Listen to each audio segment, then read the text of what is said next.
오케이, 핵에 대해서는 너무 많아. 지금 핵물리라는 자체가 지난번에 얘기한 뭐 2학년 수준에서는 조금 어렵기 때문에 우리는 핵이 어떻게 생겼느냐에 대해서 얘기할 거고 좀 역사적인 얘기만으로 넘어가게 될 것 같아요. 2학년이라는 상황이 아직 물리의 초입 단계이기 때문에 사실은 많은 것을 배우지 않은 상태, 그죠? 2학년을 마친다 하더라도 수리물리 하나 있고, 그죠? 현대물리는 사실 전공이라고 보기 좀 힘들고, 그 다음에 볼 수 있는 게 역학 제대로 했고, 그죠? 전자기 반지만 그죠? 그런 정도. 자, 그래서 핵안에 결국 이제 핵자들이 있다는 사실을 알아내게 된 거죠. 그러니까 프로톤도 있고, 뉴트론도 있고, 프로톤도 있고, 뉴트론도 있고, 프로톤도 있고, 뉴트론도 있고, 그런 핵자들이 있다는 거죠. 그러다 보니까 당연히 물리학은 어디에서 나오겠냐면 적당한 의심, 특히 아마 이론하는 사람들이 의심이 굉장히 많은데 과학에 대한 의심이 다른 사람들보다 더 많아요. 왜냐면 실험하는 사람은 눈으로 볼 수 있지만 이론하는 사람은 눈으로 볼 수 없이 머릿속에서 생각해야 되는 일이 많다 보니까 약간 의심병에 걸렸다고 그러나 교재를 보면서 과연 이게 맞죠? 이런 식으로 의심을 많이 하게 된다는 얘기. 그에 비하면 실험하는 사람들 같은 경우는 교재를 굉장히 잘 믿는, 충실하게 잘 믿는 스타일이거든요. 사실은. 그래서 눈으로 볼 수 있기 때문에 그런 거죠. 눈으로 볼 수 있다는 것과 보기 힘들다라고 하는 거죠. 자, 그러니까 누가 제일 먼저 의심을 하느냐, 그리고 그 의심을 갖다가 이론으로 만들어내느냐에 따라서 결국은 노벨상 싸움이 된다는 얘기가 되겠죠. 지금 여기에서 보게 되면 당연히 의심이 생기죠. 누구나 가질 수 있는 의심. 이게 사실은 굉장히 작은 거리라는 얘기가 되겠죠. 원자 핵이라는 것이 원자 사이즈에 비하면 원자의 크기에 비하면 수소 같은 경우만 보더라도 반지름이 한 1옴스톰 정도 된다고 하면 얘는 한 10,000분의 1에서 100,000분의 1 사이가 되겠죠, 그죠? 그러니까 제일 쉽게 비유하자면은 축구 경기장에다 센터 서클에다가 좁쌀 하나 정도 놓은 거, 좁쌀도 큰 좁쌀 말고 작은 좁쌀 하나 놓은 거 같은 게 핵이라는 얘기예요. 그런데 그렇게 작은 핵에 그러니까 전자는 굉장히 넓은 데를 갖다가 지금 사용하고 있는 거예요. 그죠? 그에 비하면 핵자들은 전자에 비하면 너무 인구 밀도가 과잉으로 큰 그런 밀도가 굉장히 큰 곳에서 모여 살아야 된다는 거예요. 그 속에 두 부족이 살고 있다는 얘기예요. 양성자라는 부족하고 전기를 띤. 그 다음에 전기는 안 띄었고 양성자가 조금 무거운 중성자라고 하는 부족이 살고 있다는 얘기예요. 두 부족이 일단은 이제 물리학은 핵 자체를 볼 수는 없어요. 우리가 현재까지의 기술로 본다 하더라도 이렇게 여기쯤 원자가 있겠구나 이렇게밖에 안 잡힌다는 얘기지. 이게 핵과 전자로 나눠서 보여지진 않는다는 얘기가 되겠죠. 그러니까 핵 실험 이유서부터는 전부 대부분 다 간접 실험이라고 생각하면 되죠. 핵이 됐든 쿼크가 됐든 뭐가 됐든 직접 수박에다가 탁구공을 던지는 이런 실험이 아니라는 얘기가 되는 거죠. 간접적인. 그래서 이론이 절대적으로 중요한데 당연히 최대기에서 핵 모형이 나오고 제일 먼저 의아해하는 것은 뭐였냐면은 도대체 저 속에 저렇게 좁은 곳에서 어떻게 플러스 전기를 띤 양성자들이 몰켜 사느냐 하는 거죠. 그러니까 전자기 힘에만 익숙했었던 사람들한테는 이해가 안 되는 거죠. 플러스 전기.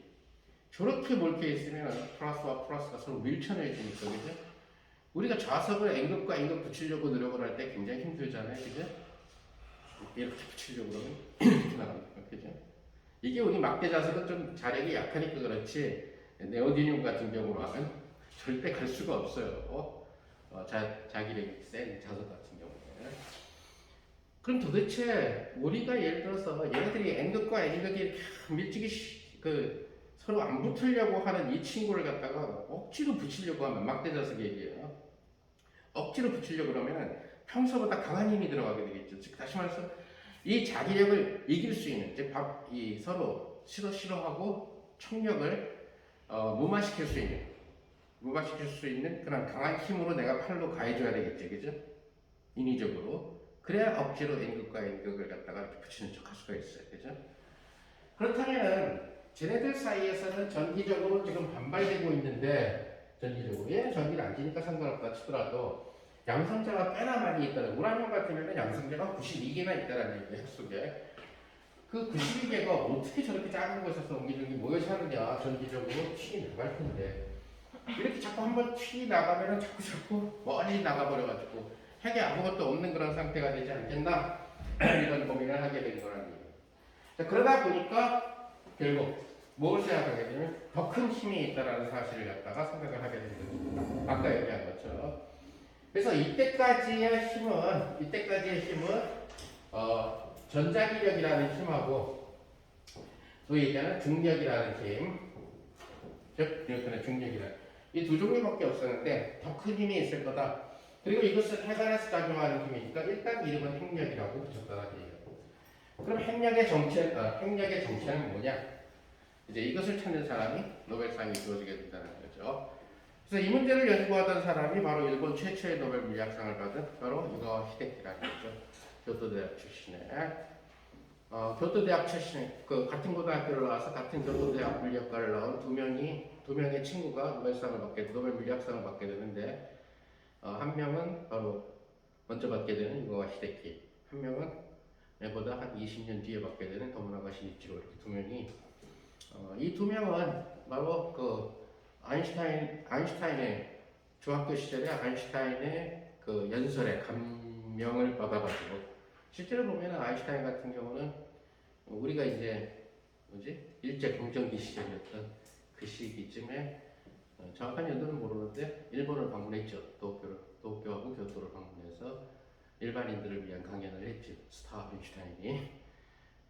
그때 이제 그 아인슈타인 강연 듣고 나는 물리를 해야 되겠다 결심했던 여러 어린 아이들 중에서 그 두 명이 이제 그 노벨 물리학상을 다른 업적으로 타게 됩니다. 어쨌든 최초의 노벨 과학상이라는 일본에서 최초의 노벨 과학상이라는 것 때문에 이거 히데키는 굉장히 인기를 끌게 되는데 이 핵력에 대해서 핵력이라고 하는 이 메스프리에 대해서 이 핵력은 전자기력이나 중력보다 훨씬 강해야 된다는 전자기력하고 중력을 같은 스케일에서 보게 되면 전자기력이 압도적으로 크죠.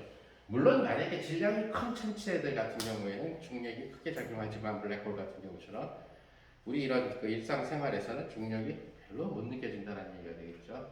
그래서 전자기력이 훨씬 더 강해요. 그러니까 원자 속에서도 역시 그러니까 우리가 왜 핵주위를 전자가 도는데 왜 전자기 힘만 집어넣지? 얘는 질량 갖고 있고 얘도 질량 갖고 있잖아요. 만류인력은 왜 안 집어넣지? 너무 작으니까. 핵 질량도 작고 전자의 질량도 작고 그에 비하면 전자기력은 훨씬 크죠. 다시 말해서 전자기력은 결합 그 상수 공식에 들어가게 되는 상수가 9 곱하기 10의 9승일 거고 그죠? 1쿨롬 1m1 때 그죠? 그 다음에 만류인력 상수는 6 곱하기 10의 마이너스 11승 어마어마하게 작죠. 1kg이 1m 떨어져 있다 하더라도 6 곱하기 10의 마이너스 11승 뉴턴이 작용하게 되니까 그런데 또 질량도 작아 원자핵이나 전자는 그죠? 그래서 전자기력이 큰 의미를 갖게 되죠. 사실 원자 스케일에서 봤을 때 그래서 중력은 별로 생각할 필요가 없다. 만류인력은 별로 생각할 필요가 없다는 얘기예요. 그래서 만류인력 때문에 합쳐지는 것은 아니라는 거죠. 그러다 보니까 만류인력에 비해서 한참 큰 전자기 그것도 플러스 사이에 밀어내는 이 청력보다 훨씬 강한 핵력이 있어야 된다. 그럼 이 핵력의 장점은 뭐냐? 결국 유가 히데키는 교토대학에서 박사학위를 받고 아까 얘기했던 도모나카 시니치로와 유가와가 도모나카 시니치로를 고등학교 시절부터 대학교 다닐 때까지 단 한 번도 성적에서 이겨본 적이 없어요. 그러니까 유가와는 평범한 학생이었고 도모나카는 정말로 우리 와 진짜 잘하는 친구다 이런 친구를 해요.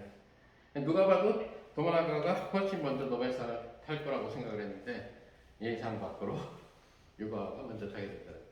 당연히 박사학위를 받고도 도모나카는 승승장구해서 도쿄대학 교수로 가게 되고 유가와는 이제 서류를 넣는데 여기저기서 번번이 안 되겠습니다 이렇게 해서 결국은 교토 바로 근처에 있는 큰 도시가 바로 오사카예요, 그죠? 지하철로 다닐 수 있는 오사카 여자 전문대학에 가서 교양학부에서 강의를 하게 되죠. 그렇게 하면서 이제 연구를 하는데 주제로 잡은 것은 바로 이 행력의 미스터리였다는 거죠. 자, 그러던 중에 요거가 일본 애들은 내가 옛날에 갔을 때도 그랬지만 지금은 아니지만 옛날엔 그렇게 많이 걸어 다니거나 아니면 자전거를 많이 타거나 그랬죠. 사실. 교수들이 대부분 다 학교 근처에 살아. 그것도 아주 조그만 집에서 살고 학교까지 걸어서 다니거나 아니면 자전거를 타고 출근하거나. 자전거도 비싼 것도 아니야. 그 뭐지 옛날 시커먼 자전거 이런 거. 여기다. 그 도시락도 노란 도시락 그 뭐지 옛날 노란 양은 도시락에다 도시락 싸고 다니고 그런 일들이 많은데 이거가 이제 이 문제를 고민을 하다가 원래 좋은 고민을 하다 보면은 이상한 데서 아이디어가 딱 샘솟게 될 수 있다는 거죠. 그랬더니 집으로 가는 길에 조그만 공터가 있는데 일본은 잘 알다시피 야구 광이죠. 우리나라보다 우리도 야구를 좋아하는 사람이 많지만 일본은 더 심하죠. 일본은 야구가 야구부가 있는 고등학교가 4,000개, 우리나라는 야구부가 있는 고등학교가 한 70개 조금 안 되죠.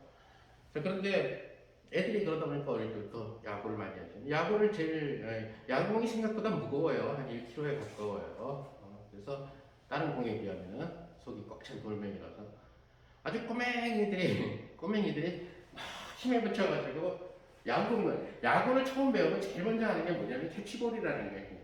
야, 받아라. 근데 애들이 너무 작으니까 상대적으로 야구공이 너무 무거운 거예요. 그러다 보니까 이게 툭 하고 떨어지게 되니까 우리가 투포환 잡았을 때처럼, 투포환 던질 때처럼. 그러니까 애들이 점점 다가붙는 거예요. 이 재미가 없으니까 땅바닥에 떼굴떼굴 부르니까 애들이 좀 더 가까이 가서 받으려고 애들이 다가간다라는 거예요. 거기에서 바로 노엘상 아이디어가 이거 튀어나와요. 힘이라는 것이 뭐냐? 저렇게 애들이 야구공 주고받기처럼 주고받는 거다. 그래서 캐치볼 아이디어를, 물론 캐치볼 아이디어는 육아보다 먼저 하이젠베르그가 냈어요. 그 힘에 대해서. 근데 이것을 갖다가 애들 야구공 놀이, 어린애들이 야구공 놀이를 하는 걸 보면서 느끼게 된 거죠. 그러니까 쟤들이 만약에 가벼운 공을 던졌다면 좀 더 멀리 떨어져서 캐치볼을 하지 않았을까, 그죠? 야구공이 아니라 좀 더 가벼운 공. 그럼 야 하더라고 멀리 던질 수 있겠지. 근데 야구공이 무겁고 애들도 멀리다 보니까 힘이 안 떨어져서 점점 다가가야 된다. 빨리 안 떨어뜨리려면. 그러니까 힘이라고 하는 것은 둘 사이에서 애들이 야구공 놀이를 하는 것처럼 캐치볼 메커니즘이라고 하는 사실은 하이젠베르그가 처음 얘기를 해서 이걸 통해서 전자기와 중력에 대해서 얘기를 하게 됐던 거죠. 그럼 전기 힘이 생기게 되는, 전자기 힘이 생기게 되는 기본적인 야구공은 뭐냐? 하고 광자를 주고받는 거예요. 그래서 야 포톤 받아. 알았어. 포톤 이렇게 포톤을 날려. 근데 광자는 질량이 0이에요. 그러니까 엄청나게 먼 데까지 던질 수가 있죠. 그래서 광자는 250만 광년 떨어진 안드로메다까지도 적용할 수 있는 거죠. 더 멀리 떨어진 곳까지도 적용할 수 있죠. 왜냐하면 질량이 제로니까. 그 다음에 이제 중력에 던지는 볼도 있어야 된다. 근데 그건 몇 년 전에 찾았죠. 물론 바로 이것은 아인슈타인에서 이해한 바로 중력자가 되겠죠. 역시 질량이 0이에요. 질량이 0인 중력자를 던지면서 만유인력이 일어나게 되는 거죠. 이렇게 질량이 0인 친구를 던지니까 얘네들이 멀리까지 던질 수가 있다. 그 얘기는 뭐냐면 힘이 작용하는 거리를 무한대로 보낼 수가 있다는 얘기예요. 여기서 이제 그러면은 이 핵력이 다른 데는 미치지 않고 요 사이즈에 아주 작은 곳에서만, 핵이라고 하는 이 작은 것에서만 일어나려면 굉장히 무거운 친구를 갖다가 주고받고 해야 된다는 얘기죠. 그래서 결국 그거는 이들 사이에 주고받는 그러한 보존이 있다. 그러니까 캐치볼이라고 하는 보존이라는 입자가 있다. 이거는 이 첫 번째 아이디어를 세계적인 학술지에다 낸 것이 아니라 일본 학술지에다가 실어요.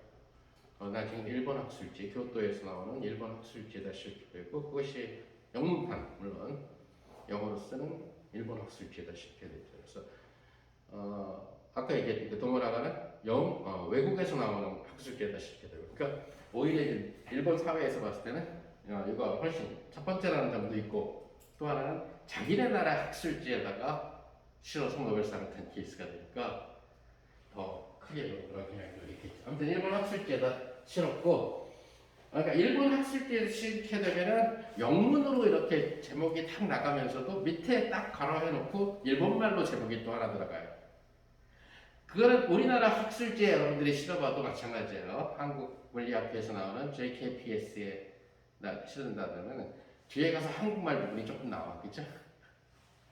한국 학회에서 하는 거기 때문에 딴 데는 다 비슷하게 그런 식으로 하는데 결국 그러다 보니까 이름을 일본은 그때 얘기한 대로 1900년대 초서부터 1800년대 말서부터 서구 과학을 갖다가 그대로 다뭐 가르쳤고 양자도 다 가르치고 있었고 이러다 보니까 번역이 1대1로 다 끝나버린 상태였었어.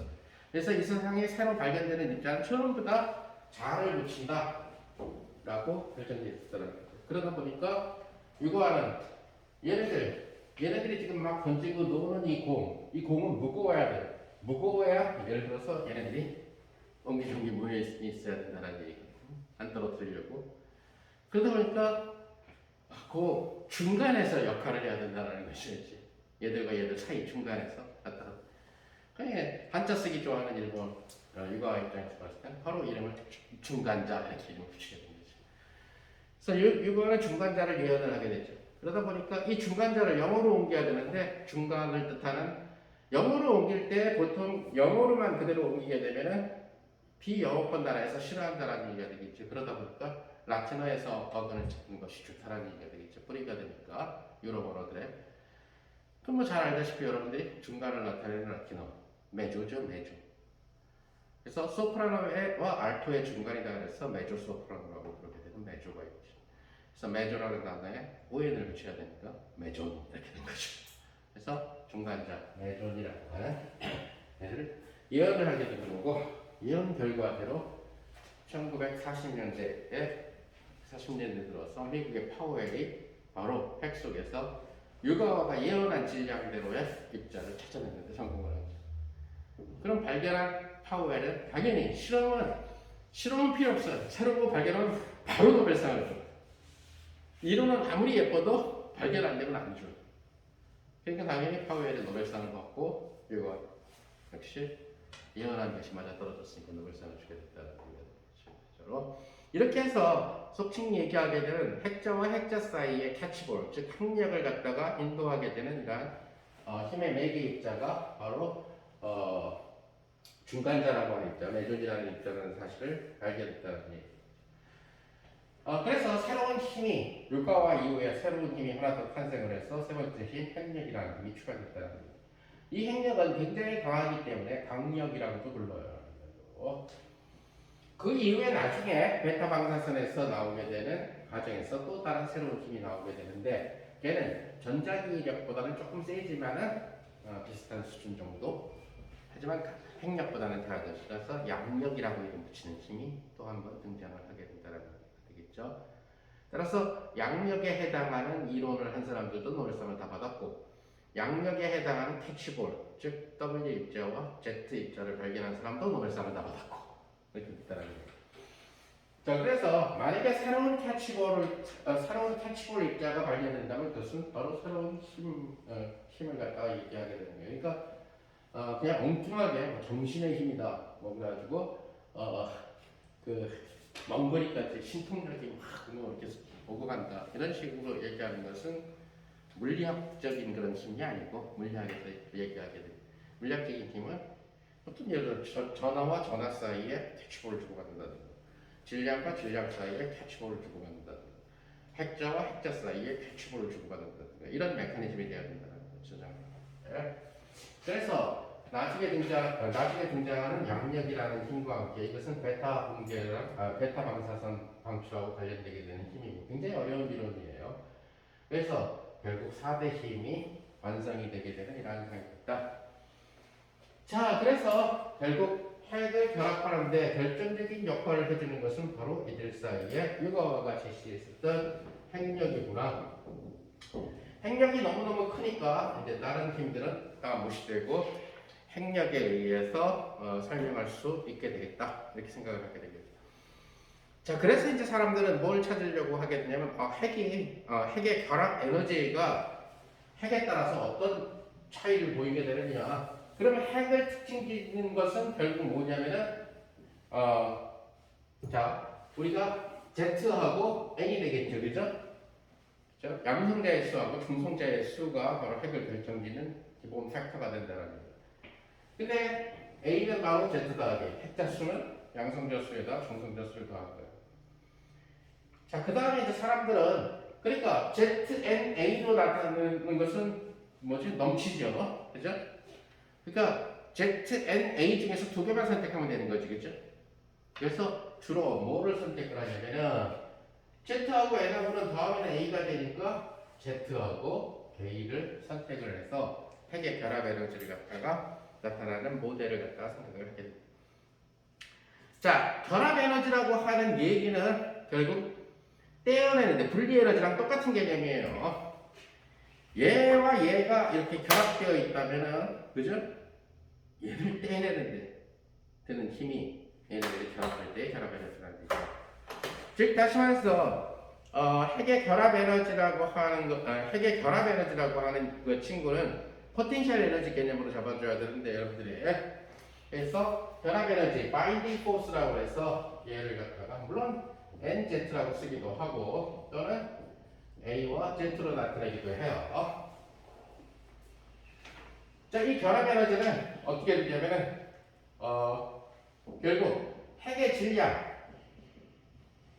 곱하기 C 제곱, 그쵸? 질량에다가 C 제곱을 곱해줘야 에너지가 나오니까.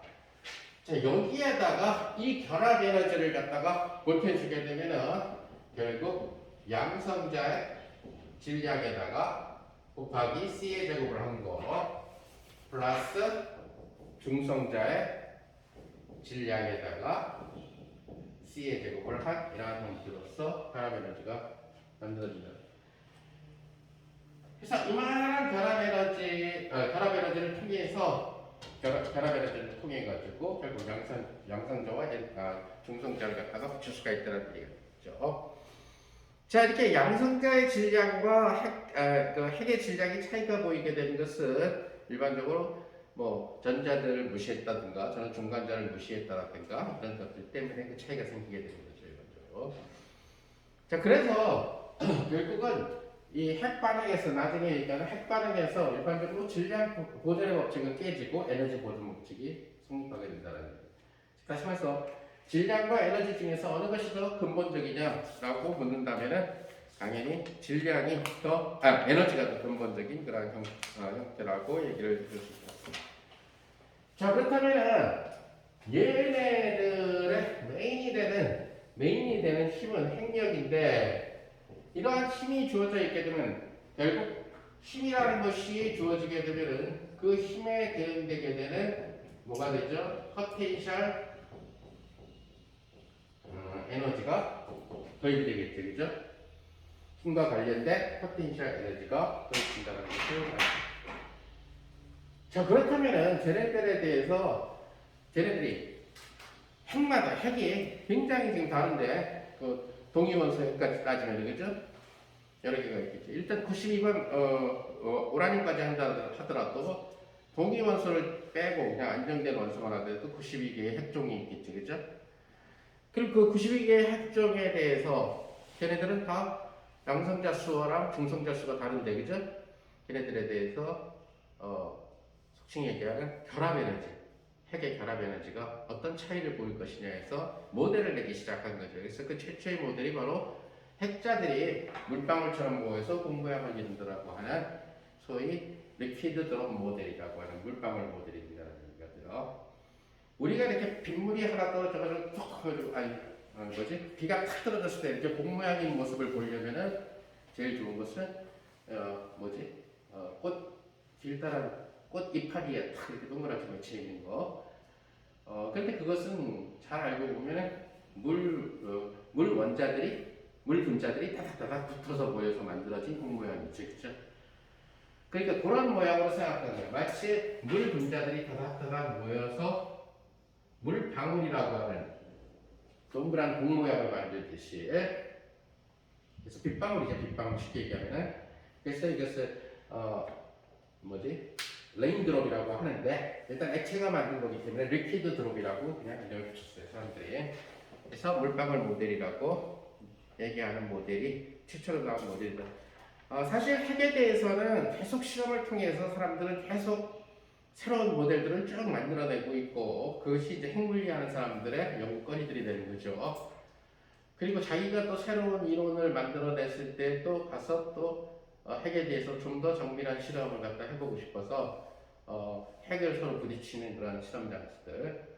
사실 핵물리는 스케일에서 봤을 때는 소립자 물리학보다는 에너지가 조금 낮아도 상관이 없기 때문에 핵물리를 위한 가속기는 비용이 좀 적게 들어요. 근데 소립자 물리학을 하기 위해서는 에너지가 굉장히 커야 됩니다. 그 얘기는 뭐냐면은 원형 가속기를 만든다 하더라도 원형 가속기의 반지름을 조금 작게 만들어도 된다는 얘기가 되겠죠. 핵물리를 하기 위해서는. 지금 포항에 있는 가속기 같은 경우는 뭐 정확하게 내가 가보지 않아서 모르겠지만 그렇게 큰 사이즈는 아니고 핵물리 정도에 적합한. 그 다음에 아마 대전에 아마 짓는다고 하는데 아직 안 지어진 것 같고 대전 유성 쪽에 그 지금 중이온 가속기인가 모르겠어요. 내가 좀 관심이 없어.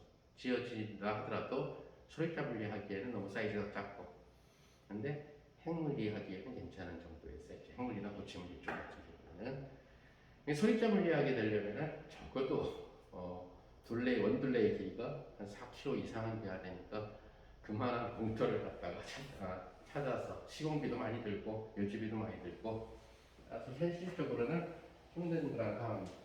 전에 옛날에 사이가 좋았을 때 한국과 중국과 일본이 꽤 오래전에 중국에 빈 땅이 많으니까 돈은 같이 될 테니까 그 뭐지 아시아 삼총사가 한번 세계에서 제일 큰 가속기를 만들어보자. 중국 땅덩어리 빈 땅 많으니까.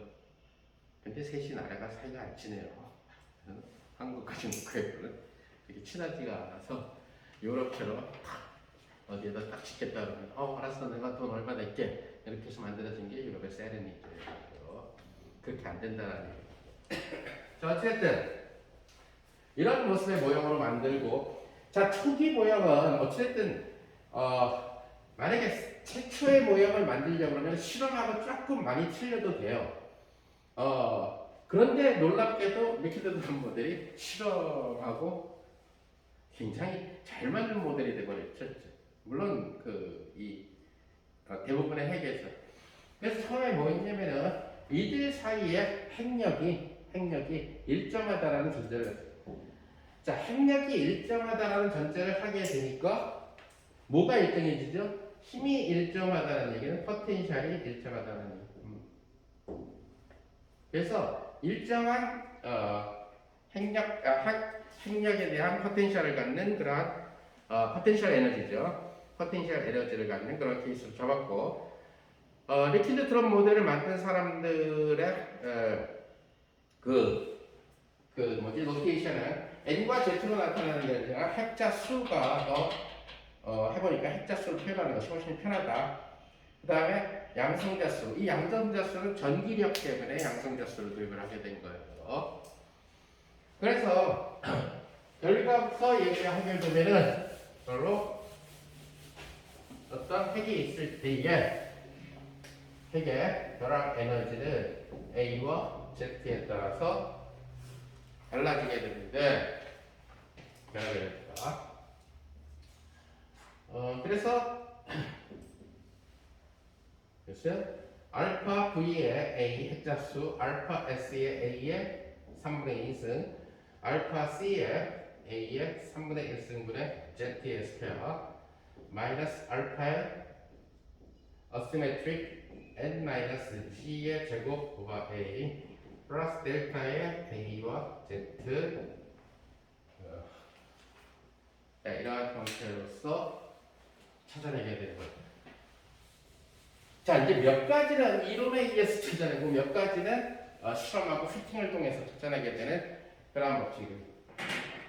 자 그래서 어떤 이런 공식을 이 공식이 이제 하나하나씩 설명을 해주게 될 텐데 일부는 이론이 없이 찾아진 공식이에요. 근데 그래서 그 핵에다가 이렇게 맞춰서 이 비례상수들을 결정하는 거예요. 그러니까 핵자수에 비례하는 항에서 빼기 핵자수의 3분의 2승을 하고 어떤 게 핵자수의 3분의 1승에 양선자수의 3분의 제곱을 갖다가 곱하기 항을 또 빼지. 어떤 또 계수에다가 중성자수에서 양성자수를 뺀 놈의 제곱을 핵자수로 나누고 그 다음에 어떤 양성자와 중성자의 수에 따라서 달라지는 어떤 이런 그죠? 자, 그래가지고 실험하고 피팅을 시켜서 그때도 얘기하는 것처럼 이것이 에너지이기 때문에 메가 일렉트론 볼트 단위로 써주면 돼요. 왜? 지난번에 얘기했죠? 양성자도 그렇고 중성자도 그렇고 전자도 그렇고 메가 일렉트론 볼트 단위였죠. 그죠? 그래서 이것이 알파가 15.49, 알파 S가 17.23, 알파 C가 0.697, 개수가 22.6이라는 사이로 나온다는 것을 실험을 통해서. 자, 그러면 이론가들이 이 공식을 어떻게 찾느냐? 이것은 핵물리에서 핵의 결합에 대해서 얘기하게 되는 가장 중요한 공식이 되는데 어떻게 찾아내느냐? 우선 첫째, 첫 번째 항이죠. 이 항을 어떻게 찾아내냐? 요것을 V는 볼륨이라는 얘기예요. 핵의 부피랑 관련되고 볼륨. 여기서 S라고 하는 것은 소위 얘기하는 표면적하고 관련. 여기서 얘기하는 요 C라고 하는 것은 콜로의 법칙하고 관련된다는 얘기예요. 여기서 콜로의 법칙이란 청력이 되겠죠. 그죠? 이 어시메트릭은 뭐냐면은 중성자하고 양성자하고 같지 않을 때 두드러지게 나타나는 항이 된다는 얘기예요. 즉 이 항은 가벼운 원소에서는 이 항은 필요가 없죠. 왜? 가벼운 원소는 양성자의 개수랑 중성자의 개수가 같으니까, 그죠? 하지만 결국 무거운 원소 쪽으로 가게 되면은 양성자의 개수보다는 중성자의 개수가 한참 많아지게 되니까 그러면 시메트리가 깨지죠. 시메트리란 둘이 똑같을 때가 시메트리인데 그래서 시메트리가 깨진다 해서 어시메트리라고 얘기했죠. 요것은 이제 수칭 얘기하는 실험하고 맞추게 되는 피팅 텀이 되는 거죠. 실험과 피팅. 자, 그래서 우선 하나, 둘, 셋, 넷, 만약에 여기에다가 여러분들이 새로운 아이디어를 써서 어떤 하나의 항을 더 추가시키게 되거나 이렇게 되면 새로운 핵 모형이 된다. 핵에 대한 결합 에너지에 대한 새 모델이 된다는 얘기예요. 그래서 이쪽으로만 하더라도 지금까지도 계속 논문이 나오고 있다는 얘기예요. 왜 실험이 점점 더 정교해지게 되니까. 자, 이제 들어보면 알겠지만 굉장히 거칠게 생각을 했는데도 불구하고 의외로 실험하고는 그렇게 큰 많은 오차를 주지는 않는다. 우선 첫째, 자, 이 바인딩 에너지를 갖다가 핵의 결합 에너지에 대해서 지금 핵물리 하는 사람들이 제일 관심 있어 하는 것은 무거운 친구들이에요. 무거운 핵중. 그러니까 헤비 뉴클리온에 관심이 가는 거예요. 그러니까 우라늄 정도 스케일 정도는 그냥 우라늄 이상이 되는 거죠. 지금 우라늄이 92번밖에 안 되죠. 그죠? 지금 원자 번호가 몇 번까지 가느냐 하는 것은 중요치가 않아요. 지금 내가 말하는 순간에 실험실에서 갑자기 발견될 수도 있으니까. 내가 작년까지 기억하기로 한 140번대 정도까지, 130 몇 번, 140번. 이제 이름도 안 붙여. 그냥 순서를 정해가지고 이름을 붙이는 그런 정도고 큰 의미는 없어요. 그렇다고 핵종이 무한가지가 될 것 같지는 않고. 근데 어디에서 멈출 것이냐, 핵종이. 그것에 대해서도 알려진 바는 없죠. 어찌됐든. 그러니까 이 무거운 원소들이 주로 핵물리학자들이 관심 있어하는 핵물리학자나 방사선학자들이 관심 있어하는 분야라는 거죠. 왜냐면 얘네들이 이런 어시메트리 때문에 중성자 양성자 개수의 어시메트리 때문에 안정된 물질로 바뀌려고 하면서 방사선을 내뿜으니까. 그리고 또 하나는 이렇게 이론이 잘 안 맞아 떨어지기 시작하는 것이 무거워지면 무거워질수록 잘 안 맞아 떨어지게 되니까. 자, 그래서 그러니까 A가 크다는 얘기는 Z도 크고 N도 큰 그런 무거운 원소들에 대해서 한다는 얘기가 되겠죠. 자, 그래서 첫 번째 경우에는 아까 얘기한 대로 이 핵자, 즉 비금친 핵자에다가 영향을 주는 것이 몇 개가 있냐는 거죠. 자, 지금 저 포텐셜 에너지 개념으로 잡는다 했으니까 일정한 포텐셜 에너지가 작용하는 그런 케이스가 되겠죠, 그죠? 그랬을 때 속칭 얘기하기에는 얘한테 영향을 미치는 거예요. 그러니까 핵자들 중에서 아무거나 하나 샘플을 잡아서 비금을 치래. 그래놓고 요 핵자에 영향을 주는 나머지 핵자는 몇 개냐 따지면은 A-1개가 영향을 주게 됩니다. 그래서 A-1개가 영향을 주게 된다는 거죠.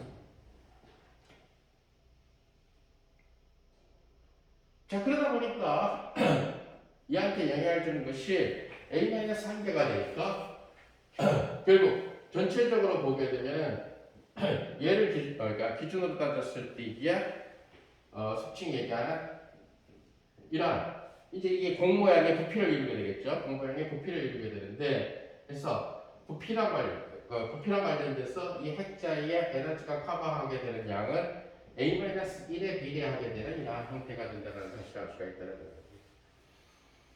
자, 여기에서 속칭 얘기하게 되는 A가 만약에 커지게 될 경우에는 우리가 얘를 A라고 쓰자라는 거예요. 그래서 만약에 핵자수가 작은 그런 경우에는 저기에 A 대신에 A-1을 넣어줘야 된다는 얘기가 돼요. 핵자수가 아주 커지면은 A-1이나 A나 별 차 없지만 핵자수가 너무 작다. 그래서 핵자수가 하나인 양성자, 뭐 양성자 핵을 갖고 핵물리를 하지는 않아요. 그러니까 뭐 아니면 리튬 핵이라든가 이런 거 갖고 핵물리를 하지는 않는다는 얘기. 핵물 연구하는 사람들은 주로 헤비 뉴클레어로 생각하는 무거운 친구들을 생각한다는 얘기. 원자로가 큰 친구들. 자, 그 다음에 이런 식으로 따지게 되니까 우리가 뭐가 있게 되냐면 이게 이제 좀 볼륨과 서피스의 차이를 하면 여러분들이 예를 들어서 이렇게 유한한 구간을 갖다가 생각을 하면 유한한 일직선을 생각을 해가지고 하면은 이 마지막에 끝에 있는 이 끝에 있는 친구들은 가운데 있는 친구들하고 성격이 달라요.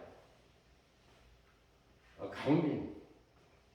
자, 뭐 적절한 비유는 아니지만은 남자들 같은 경우들은 요즘에는 그런 일이 없지만 뭐 코로나도 있고 아주 옛날에 한 3대 4대가 남자들끼리 다 목욕탕을 가.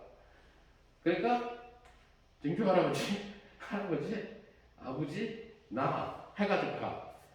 그러면 그 때밀어주는 사람 뒤 아깝다 그래가지고 이 4대가 일렬로 쫙 그죠? 서가지고 차례대로 밀어드리는 정말 옛날 드라마 보면 볼 수 있는 그런 만약에 이걸 보고 싶으면은 옛날에 KBS에서 했던 목욕탕집 남자들이라는 드라마가 있어요. 그런 드라마에서 나오는 그런 장면인데 자, 그러다 보면 가운데 박혀 있는 사람은 항상 어떻게 되냐면 앞에 사람 등을 밀어주고 뒷사람이 내 등을 밀어줘요.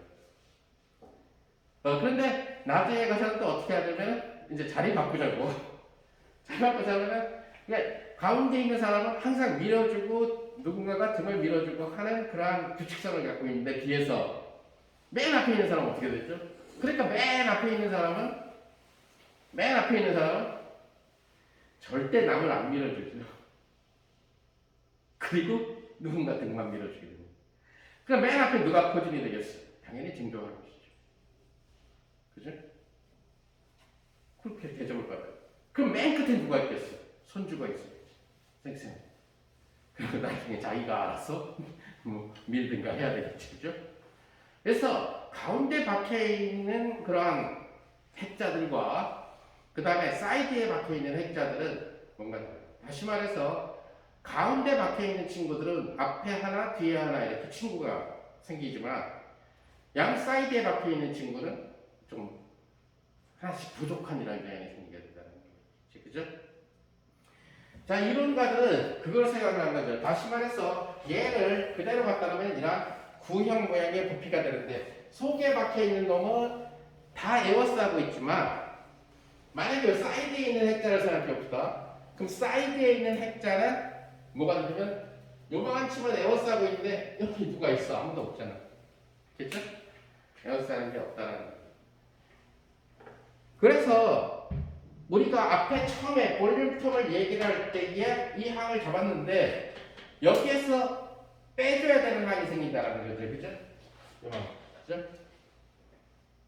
왜? 쟤네들은 저 위쪽에서 에워싸고 있는 게 없으니까. 그죠? 그래서 저 빈 공간 때문에 빼줘야 된다는 얘기. 이제 여기에서 리퀴드 드럼 모델을 만든 사람들은 일단은 핵이라고 하는 놈이 핵자수가 많아지면 많아질수록 커진다라고 가정을 한 거예요. 이거는 상상할 수 있는 가정이겠죠. 기본적으로. 그 얘기는 무슨 말이냐면 부피라고 하는 친구가 핵자수에 비례한다라고 가정을 하게 된 거죠.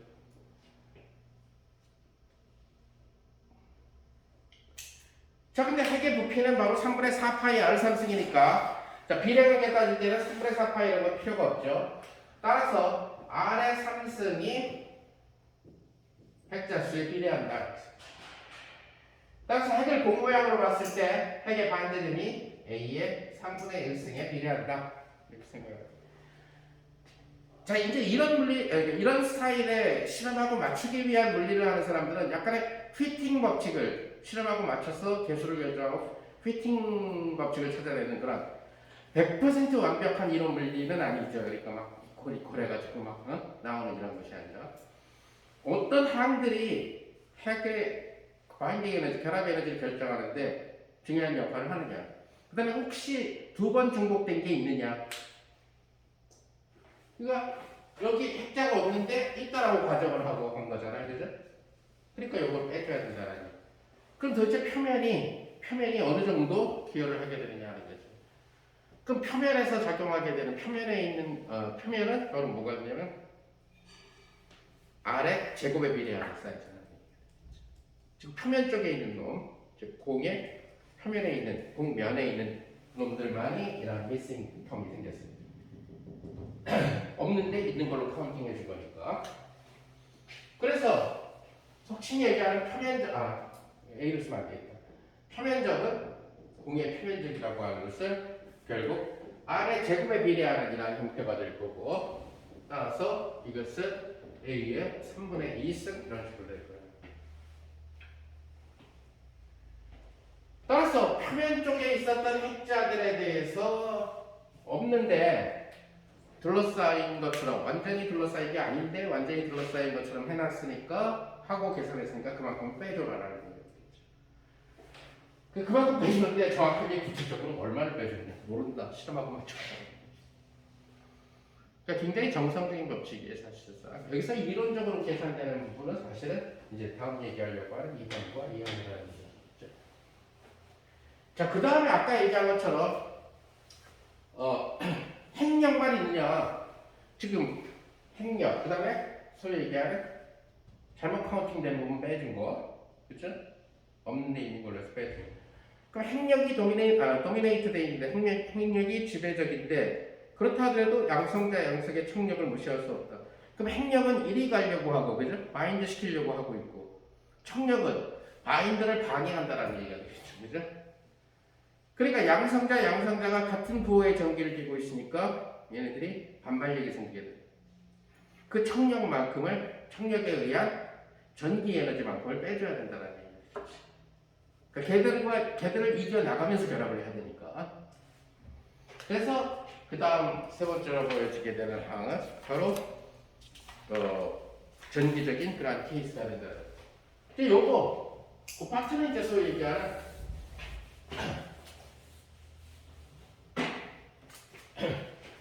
자, 일단은 얘를 유도하는 과정은 핵이 R의 반지름을 갖고 있는데 그 다음에 임의의 거리 R만큼 떨어진 곳에서의 전하량을 갖다가 계산을 해보게 됩니다.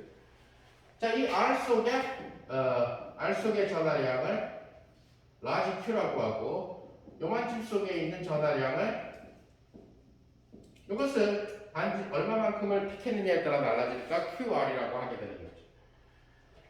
자, 그러면 Q 대 라지 Q는 어떻게 되냐면 바로 3분의 4 파이 R 3승 대 3분의 4 파이 라지 R 3승 이렇게 부피의 비를 주어준다는 것을 알 수가 있죠. 그죠?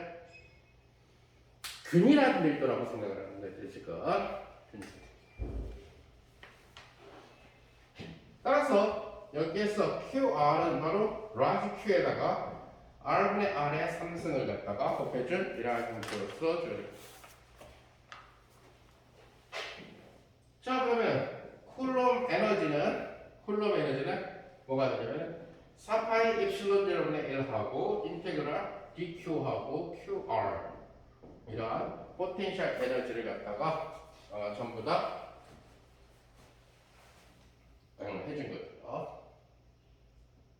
그래서 여러분들이 전자기하식 공부한 그 공식을 써주면 이것은 4파이 엡실론 제로분의 1하고 dq는 바로 뭐가 되냐면 결국 밀도 곱하기 전화 밀도죠. 부피 그 다음에 qr하고 r 이러한 형태로서 쓰여지게 된다는 것을 알 수가 있다. 자, 이거 사실 적분 3개짜리예요. 그죠? 부피 적분이 되니까. 그런데 전화 밀도라고 하는 것은 전체 q를 3분의 4 파이 라지 r 상승으로 나눠준 이런 친구가 되게 될 거고, 그죠? 그래서 여기 4파이 입실론 제로분의 1하고 여기 로에서 뭐가 나 q를 3분의 4 파이 r 상승으로 나눠준 거 이거 나오게 되겠죠? 하고 인테그랄 dv는 뭘로 바꿔주는데 여러분들이 고좌표기에서 많이 썼던 r제곱 dr sin 세타 d 세타 d phi 그죠? 그 다음에 여기 r분의 1하고 qr 아까 구했는데 라지 q에 r분의 r의 3승 이렇게. 자, 이런 것 때문에 여러분들 수입을 위해서 고좌표기를 배웠던 거고, 그래서 r은 0부터 어디까지? 핵의 반지름까지. 세타는 0부터 북극에서 남극까지. p는 0부터 2파이까지. 이런 조건은 뭐 수렴물이나 역학이나 다른 데서 많이 했겠죠? 이걸 해보면은 4파이가 나온다는 거. 그죠? 수렴물에서 했지? 그래서 많이 했다. 그럼 나머지는 스몰 r에 대한 조건이 된다는 얘기겠죠. 스몰 r에 대해서 이거 조건 못할 사람 없죠. 그래서 결과만 쓰면 결과 4파이 입실론 제로분의 1에 5분의 3배의 q의 제곱 오버 r 이러한 형태로서 주어진다는 것을 알 수가 있다.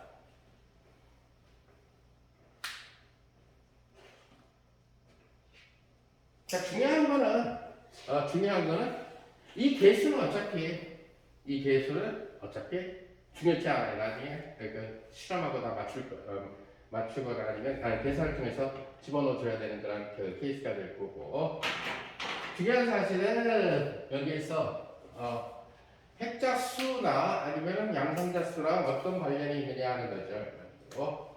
이걸 살펴보게 되면 결국 R이라고 하는 친구는 누구랑 관련돼요? 결국 A의 3분의 1승하고 관련된다는 사실이었어. 그 다음에 Q의 스퀘어는 뭐랑 관련되느냐? 지금 양성자 수랑만 관련되죠, 그죠? 양성자 수랑, 그죠? 전기력은 중성자는 개입하지 않으니까. 근데 아까 핵자 수 얘기할 때처럼 결국 자기와 자기 사이는 나와 나 사이의 전기 에너지는 없죠. 적어도 얘랑 전기 에너지. 그러니까 하나의 이놈의 주인공을 잡으면 Z-1개랑 관련된다는 얘기죠. 그래서 실제로 보게 되면 이 Q 스퀘어는 뭐가 되냐면 하나를 결정해 놓으면 Z-1개의 전화랑 작용을 하게 될 거예요. 그죠? 근데 그런 것을 모든 Z에 대해서 써내줘야 되니까 Z-. 그래서 이러한 효과를 띠게 됩니다. 그럼 저기 왜 Z제곱이라고 쓰느냐? Z가 아주 커요. 원자번호가 아주 높아지면 Z나 Z-1나 별 차이가 없으니까 그래서 뭐 100집 넘으면 많이 좀 내 생각으로는 좀 차이가 나는데 어쨌든 간에 그러니까 Z제곱 그래서 여러분들이 뭐 논문이나 책을 보게 되면 그냥 Z-1로 써놓은 책들도 있어요. ZZ-1로 대신에 ZZ-1로 써놓으면 앞에 있는 또 개수를 다시 재수정을 해야 된다는 얘기겠지. 자, 그래서 이런 식에 의해서 결국은 핵을 구성하고 있는 양성자와 중성자 수의 그 비율, 그러니까 개수, 얘네들이 얼마나 많은가, 그 다음에 얘네들이 예를 들어서 양성자랑 중성자 수의 차이가 몇 개인가, 이런 것들.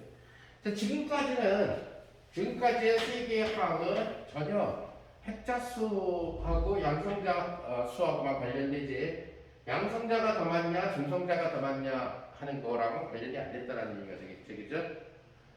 그런데 네 번째 항 같은 경우는 결국 중성자가 양성자보다 얼마나 더 많이 들어있느냐랑 관련되게 되는 항이다. 그래서 이 네 번째 항이 바로 뭐가 되냐면은 소위 얘기하는 불안정한 무거운 핵들에서 결정들이 그 중요한 역할을 하게 되는 그런 파트가 된다는 얘기예요. 요 이제 네 번째 항을 계산하는 것은 바로 지난번 고치물리 파트 마지막에서 공부했었던 바로 페르미 에너지. 왜? 양성자와 중성자가 전부 다 페르미온이기 때문에 파울리 베타 원리를 만족하면서 층을 쌓아나가야 됩니다.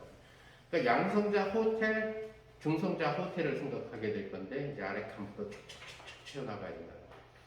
그 얘기는 무슨 말이냐면 양성자 호텔과 중성자 호텔을 채워나가는데 그 아파트를 두 층으로 되어 있는 이런 쌍둥이 아파트를 같은 층으로 만들어야 되는 그런 케이스는 가벼운 원소들이 살고 있는 곳이고, 그러면 당연히 우라늄과 같이 무거운 그런 원소들이 살고 있는 것은 양성자들의 층수보다 중성자 빌딩의 층수를 더 높여야 되겠죠. 왜? 중성자의 개수가 더 많으니까 중성자들한테 방을 더 제공해야 되겠죠. 층을 갖다가. 그런 이제 어시메트리컬한 그런 케이스가 바로 요 항에서 나타나고, 이건 어차피 실험하고 피팅 시켜야 되는 그런 케이스니까. 일단 여기까지 하고 좀 쉬었다가 다시 합시다.